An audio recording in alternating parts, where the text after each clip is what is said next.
Hello everyone, this is Angela Dominci Policarpio, nursing student from Davao Doctors College. So this short video will going to demonstrate the proper ways of applying rigid splinting.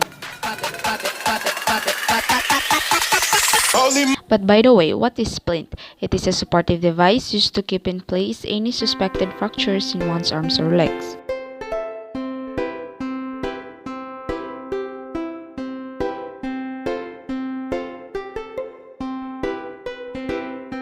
However, we are not going to proceed without preparing the necessary equipments such as the rigid board, which is used to support the injured body parts, and used also to immobilize the injured body parts. And then we have the triangular bandages used to attach the rigid board into the injured body part.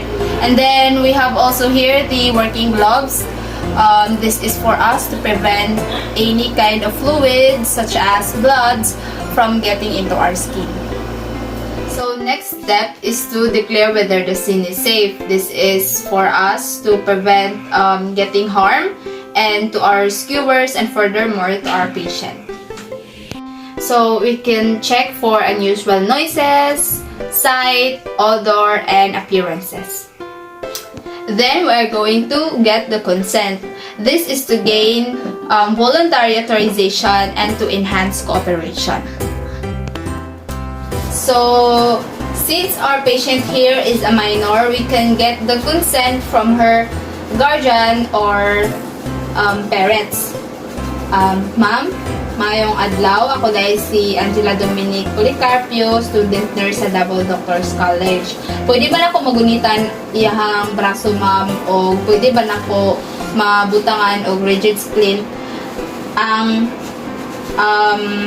injured na area sa iyahang braso, ma'am, since ikaw man ang guardian? Pwede. Okay, salamat, ma'am. Next is to support both below and above the site of injury. This is to ensure and secure that the area such as tissues and bones gets the right amount of support to prevent further damage. But before that, I am going to perform hand hygiene first and wear gloves. This is to deter the spread of microorganisms. Now I'm wearing gloves.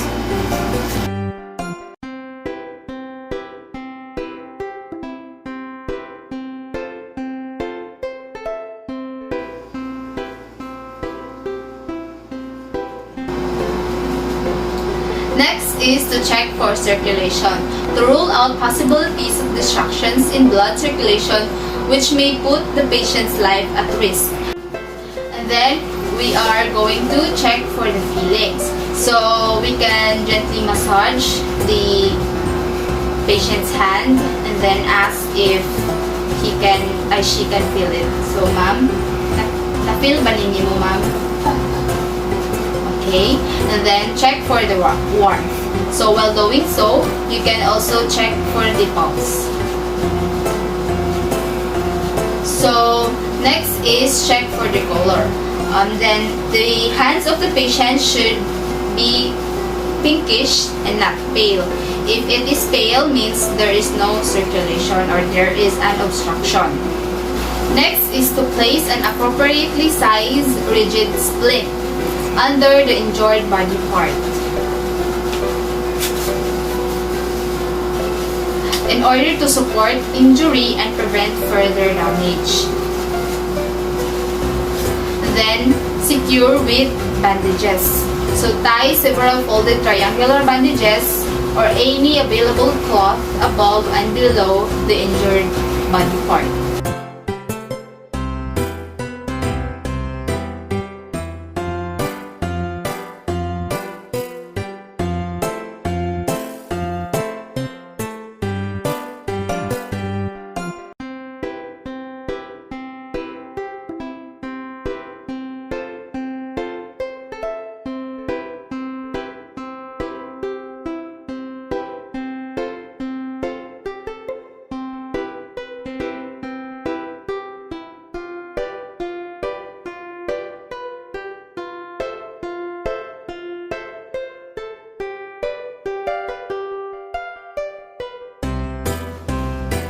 And then, we are now going to recheck for the circulation. This is to determine whether our intervention has not caused further damage to the client's injured body parts, such as poor blood circulation. So, we can start by checking the feeling. So, ma'am, na-feel ba ninyo mo, ma'am?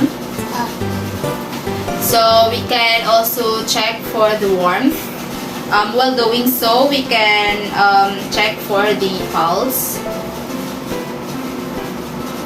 And then, we are now going to look for any abnormal discoloration of the hands, such as cyanosis or pallor. So, as you all can see, there is no discoloration such as pallor, cyanosis in our patient's hands. There is also presence of pulse and warmth, which means our intervention did not impede the blood circulation. Next, we are going to proceed to the nearest medical facility or hospital. This is to apply further interventions and to further assess the patient's cephalocaudal proximodistal. And then, discard the gloves.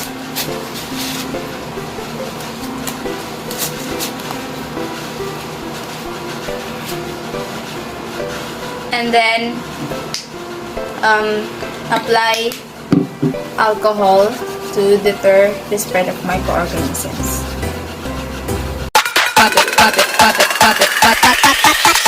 Holy moly, moly, moly.